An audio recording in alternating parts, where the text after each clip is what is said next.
পাগলা আমার বাদল দিনে, পাগল আমার মন জেগে ওঠে, পাগলা আমার বাদল দিনে, পাগল আমার মন জেগে ওঠে। চেনা সোনার কোন বাইরে, যেখানে পথ নাই নাই রে, চেনা সোনার কোন বাইরে, যেখানে পথ নাই নাই রে, সেখানে অকারণে যায় ছুটে। মঞ্চে গান গাইবার ব্যাপারটা আমি সিরিয়াস ক্রিকেট খেলার মতো গ্রহণ করেছি। আমার গলার আওয়াজ হলো আমার বল, আর শ্রোতাদের ইন্টেলেক্ট এবং ইমোশন আমার সামনে স্টাম্পের মতো হলো দাঁড়িয়ে। আমার গলার আওয়াজটা দিয়ে আমি নানা রকম কায়দায় স্পিন দিই, off break, leg break, bumper, এসব দিয়ে ওই শ্রোতাদের ইন্টেলেক্ট এবং ইমোশনের স্টাম্প খুলিয়ে আউট করতে চেষ্টা করি। ভাগ্য ভালো থাকলে উইকেট পাই, নাহলে পাই না। এবং মজার ব্যাপার হইল যে আমি যতক্ষণ স্টেজে থাকি ততক্ষণ আমি বোলার। 6টা বল শেষ হয়ে গেলে যে আমি চলে যাব, আবার নতুন বোলার আসবে, তা না। আর আরেকটা মজা হইলো যে আমি তো সব প্রেক্ষাগৃহে আলো জ্বেলে দিতে বলি, দেখি কেউ চোখ মুচ্ছে, কেউ হা করছে, কেউ ও করছে। তখন যারা আউট হয়ে যায় প্যাভিলিয়নে ফিরে যায়, কিন্তু এই আমার এই ক্রিকেট খেলাতে কেউ প্যাভিলিয়নে ফিরে যায়, বসে বসে খালি বারে বারে আউটই হতে চায়। সুতরাং ওইরকম ভাবে এক্সপেরিমেন্ট করে করে আহা ও কে কোনটাতে বেশি করে এই করি।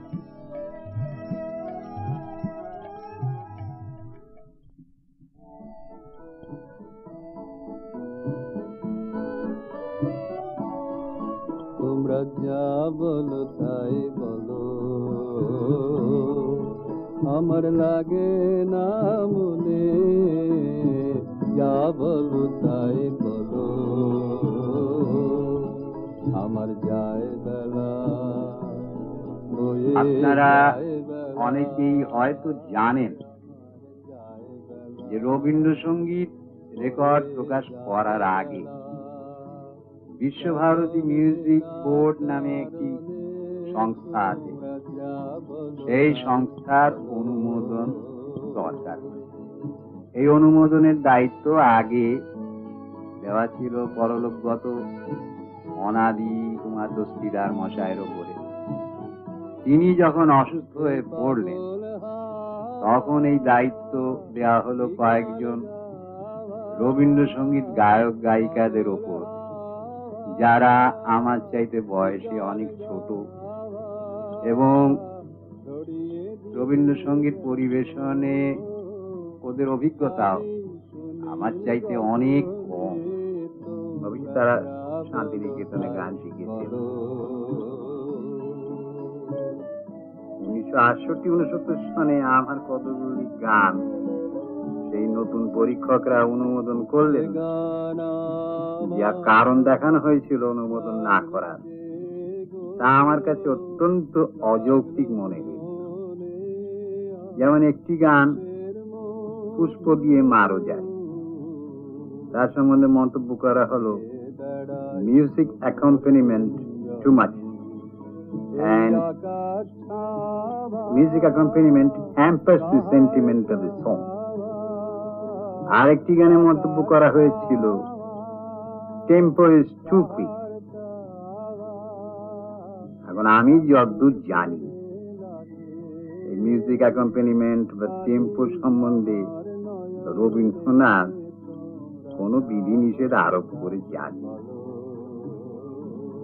কে বা কারা এইসব মন্তব্য করেছিলেন আমি তো জানি না, আমার জানার কারণ নেই। অবশ্যই ওদের কোনো দোষ নেই, কারণ রবীন্দ্রসঙ্গীত বিচার করবার মতো তো কোনো লিগ্যাল কোড বা আইনের ধারা নেই। ওরা যে পরিবেশের মধ্যে গান শিখেছে এবং ওই পরিবেশের মধ্যে থেকে যে মানসিক সংস্কার ওদের মধ্যে গড়ে উঠেছে, তাই দিয়েই ওরা আমার গান বিচার করেছেন। ওরা যা করেছেন সেটা ওদের কর্তব্য হিসাবেই করেছেন, সুতরাং ওদের কোনো দোষ দেওয়া যায় না। কিন্তু ওদের বিচার আমার মোটেই মনোভূত হয়নি। তাই ওদের সঙ্গে বাদানুবাদ না করে বা ঝগড়া না করে ৬-৭ বছর আগে আমি নিজেই রবীন্দ্রসঙ্গীত রেকর্ড করা বন্ধ করে দিয়েছিলাম।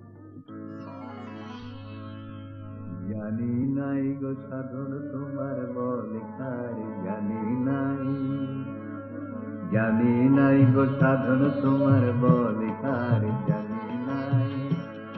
আমি ধুলায় বসে খেলেছি এই তোমার দ্বারে, জানি নাই।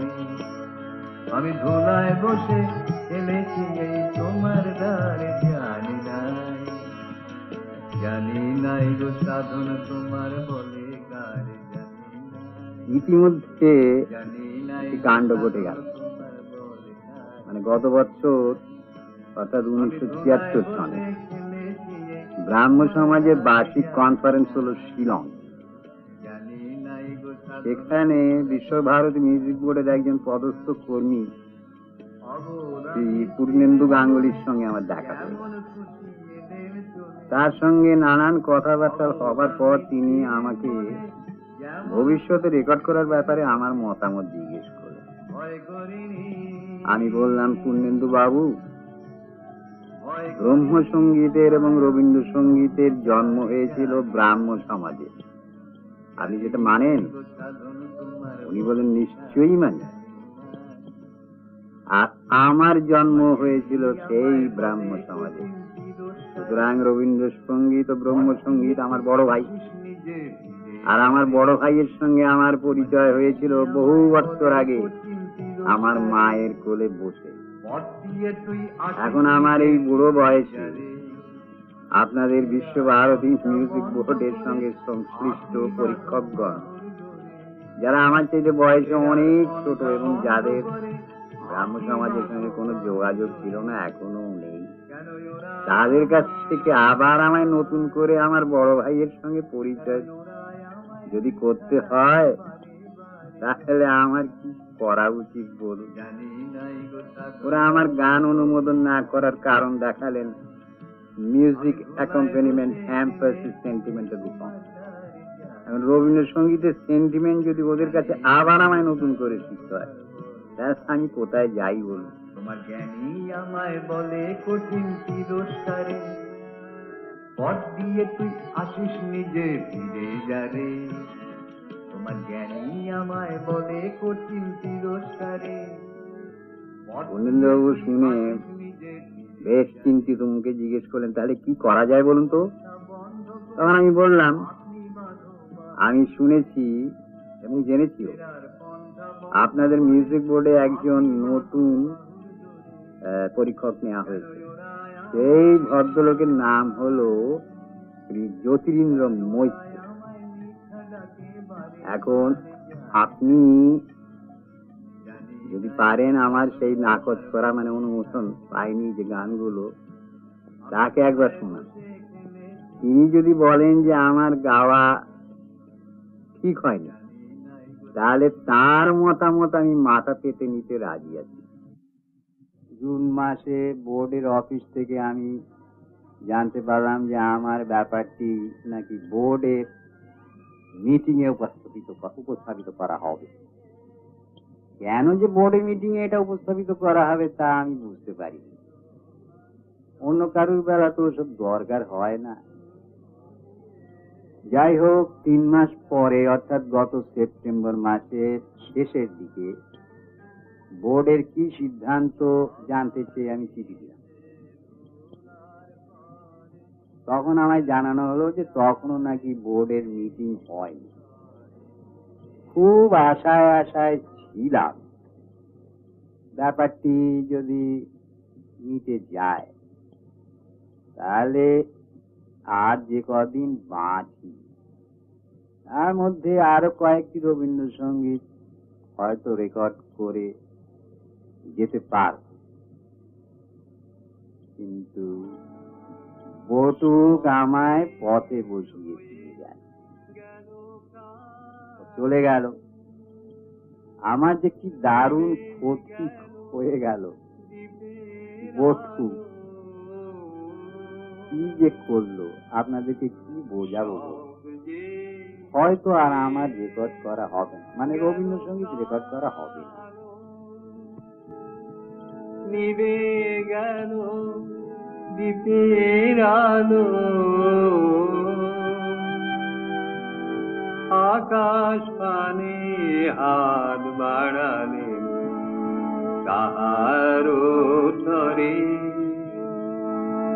জানি নাই তো তুমি এলে আমার ঘরে, যে রাতে দুবার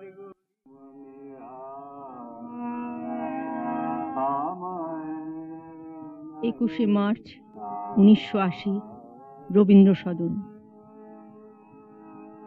সমবেত সুদীপবৃন্দ, আমার সশ্রদ্ধ নমস্কার গ্রহণ করবেন। একটু পাশে যান। আপনারা কষ্ট করে এসেছেন আমার বহুদিনের ইচ্ছা পূরণ করতে। আমার ইচ্ছাটা বহুদিন থেকেই ছিল, কিন্তু কাকাকে মানে জর্জাকে অর্থাৎ দেবব্রত বিশ্বাসকে রাজি করানো বড় শক্ত ছিল, কিন্তু হঠাৎ রাজি হয়ে গেল। দিনক্ষণটা বোধ ভালো ছিল, মঙ্গল শুক্র কি বুধ সব বলে, বোধ একটা এমন একটা প্রেশার দিল যে উনি হ্যাঁ বলে ফেললেন। হ্যাঁ বলে নিজে ফেসে গেলেন, আমাকে রোজ গালাগালি দিচ্ছেন, তুমি আমাকে খুব বিপদে ফেলেছো, এরকম আমি জানতাম না, এরকম করতাম না, আমি বলে ফেলেছি, এখন না করতে পারি না। যা আজ আমার খুব আনন্দের দিন যে আমি কাকাকে আজ তার সম্মান দিতে পারছি, এবং তার জন্য আপনারা সকলে যে কষ্ট করে এসেছেন, আমার সশ্রদ্ধ নমস্কার এবং ধন্যবাদ গ্রহণ করবেন।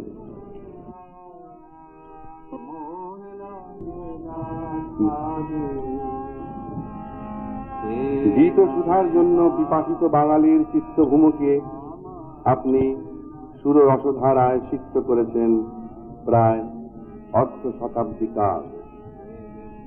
আপনার উদাত্ত কণ্ঠ নতুন ব্যঞ্জনা দিয়েছে আমাদের প্রিয় কবির প্রিয় রবীন্দ্রসঙ্গীতকে স্বাতন্ত্র্যে অনন্য বৈশিষ্ট্যে বিরাট। আপনি একাই আজ একটি প্রতিষ্ঠান।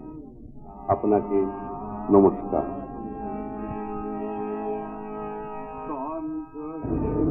সমবেত শ্রদ্ধ এবং শ্রদ্ধারা এবং আমার ভাই বোনেরা, আমি বক্তা নই, সারা জীবন আমি গানই করেছি। তা আমার একটা ডিফেক্ট আছে, যদিও আমি অনেক দিন কলকাতা শহরে আছি, কিন্তু কলকাতার ভাষাটা আমি খুব ভালো করে রপ্ত করতে পারিনি। ফলে 2-3 মিনিট হয়তো খুব কষ্ট করে কলকাতা ভাষা বলতে পারি, তারপরে আমার ফাদার বা মাদার টাং বেরিয়ে আসে, মানে মাতৃভাষা, দেশের ভাষা বাগিয়ে পড়ে। যাই হোক, এই যে যারা উদ্যোক্তা, তারা যে একটা কাণ্ড করছেন সাংঘাতিক ব্যাপার। এখন আমার ডান দিকে যে বসে আছে শ্রদ্ধা অমিয়া ঠাকুর, যিনি রবীন্দ্রনাথের নাত বউ, রবীন্দ্রনাথের কাছে অসংখ্য গান শিখেছেন। আর এই দিকে আমার বৌদি শ্রীমতী কনক বিশ্বাস, আগে কনক দাস ছিলেন, ইনিও রবীন্দ্রনাথের কাছে গান শিখেছেন এবং তার সম্বন্ধে গান লিখেছেনও। এবং এককালে আমি শুনেছিলাম কৃষ্ণ বলি আমি তার বলি নাকি ওকে দেখি লেখা, সত্যি কিনা জানি না। যাই হোক, এখন এই উদ্যোক্তারা এই দুইজনের সঙ্গে আমাকে বসেছে, এদের পায়ের তলায় আমার জায়গা, সেই সঙ্গে একসঙ্গে বলছে। কি যে বুদ্ধিমানের কাজ করলেন আমি বুঝলাম না। যাকে যখন করেছেন আমি একটু সম্মানিত বোধ করছি। 18ই আগস্ট 1980, সেদিন ভোরে কিন্তু সূর্যের আলো যথারীতি ফুটল না। মেঘলা হয়ে রইল কলকাতা। আর সেই অবকাশে কাউকে না ডেকে, কাউকে সাহায্য, সেবা, শুশ্রূষার সুযোগ না দিয়ে সকলের প্রিয় জজদা, সঙ্গীত জগতের দেবব্রত বিশ্বাস চিরদিনের মতো চলে গেলেন। যেন হাসতে হাসতে বলে গেলেন, তোমার কাছে এবার মাগে মরণ হতে যেন জাগি, গানের সুরে গানের সুরে যেমনি নয়ন মেলি, যেন মাতার স্তন্য সুধা হেন নবীন জীবন দেয় গো পুরে, গানের সুরে তোমার কাছে এবার মাগে মরণ হতে যেন জাগি, গানের সুরে গানের সুরে যেমনি নয়ন মেলি, যেন মাতার স্তন্য সুধা হেন নবীন জীবন দেয় গো ফুরে, গানের সুরে। এক কুলে যারা নাকি রবীন্দ্রনাথের গান so called exponents and experts, তারা আমার গতিটা রুদ্ধ করবার জন্য নানা রকম কায়দা করলো। আর একটা সাইডে বহু রবীন্দ্রসঙ্গীত ভক্ত যারা, তারা আমার গতিটাকে খুব সোজা করে দিল। সুতরাং এরম ভাবে ডাকাডাকি করে করে আমি এখন বঙ্গোপসাগরের তলায় চলে গেছি। আমি আর নদী নেই, আমাকে আর তোমরা খুঁজেও পাবে না।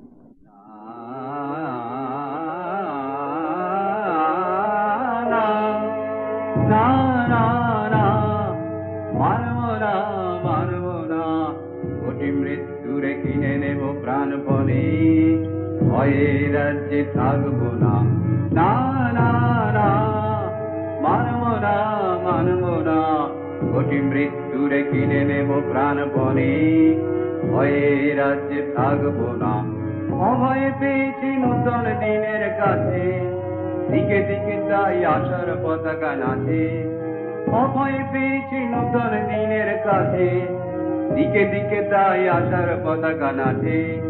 পেশিতে পেশিতে রক্তের লাল আলো ধুয়ে দেবে অমাবস্যার যত কালো। পেশিতে পেশিতে রক্তের লাল আলো ধুয়ে দেবে অমাবস্যার যত কালো। জয়ের রাজ্যে ঢুকবই মোরা, থামবো না। না না